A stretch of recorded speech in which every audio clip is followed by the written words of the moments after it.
28 বছর আগে ঢাকায় চলচ্চিত্রে রাজত্ব করা নায়ক সালমান শাহ অকালপ্রয়াত হন।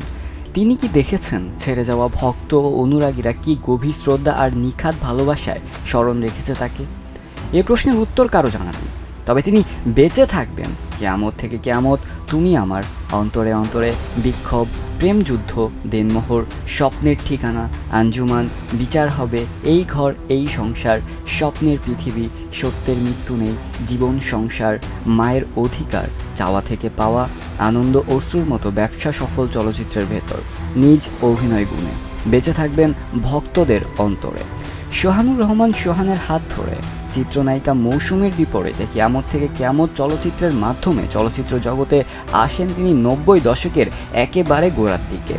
প্রথম সিনেমাতে অভিনয় করেই ভক্ত অনুরাগীদের ক্রেজ হয়ে ওঠেন এই স্টাইলিশ নায়ক। মাত্র 25 বছর বেঁচে ছিলেন। তার অকাল প্রায়ণের খবর প্রকাশ্যে আসার পর দেশ জুড়ে চাঞ্চল্যের শুরু হয়। সাবেক পুলিশ ব্যুরো অফ ইনভেস্টিগেশনের প্রধান বনোজ কুমার মজুমদার জানান, সালমান শাহ আত্মহত্যা করেছেন।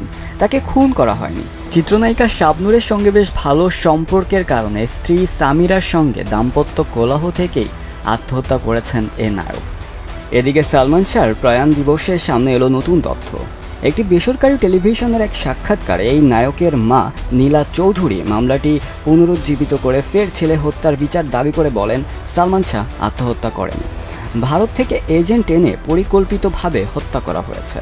পিবিআই প্রধান বনোজ কুমার সম্পর্কে নীলা চৌধুরীর ভাষ্য, তাদের সঙ্গে বনোজ কুমারের সম্পৃক্ততা ছিল। এই বনোজ কুমারকে তারা অনেক টাকা দিয়েছে। সালমান শাহ মৃত্যুর পর আমরা জেনেছিলাম যে ভারতীয় কাউকে ভাড়া করে এনে সালমান শাহকে হত্যা করিয়েছে তারা। সুকুমার রঞ্জন সে সময় সংসদ সদস্য ছিলেন। তিনি একজন ভারতীয় এজেন্ট র। তিনি আমাকে হুমকি দিয়েছিলেন। নীলা চৌধুরী বলেন, আগে একটা মাফিয়ার আন্ডারে ছিলাম, এখন আমরা মুক্ত। এই হত্যার বিচার প্রয়োজন।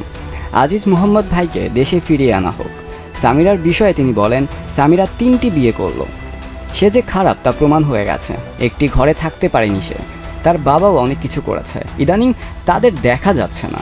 তার মা সে সালমান শাহ হত্যা মামলার আসামি, অথচ একটা আসামিকেও কখনো জিজ্ঞাসাবাদ করা হলো না, তাদের আটক করা হলো না।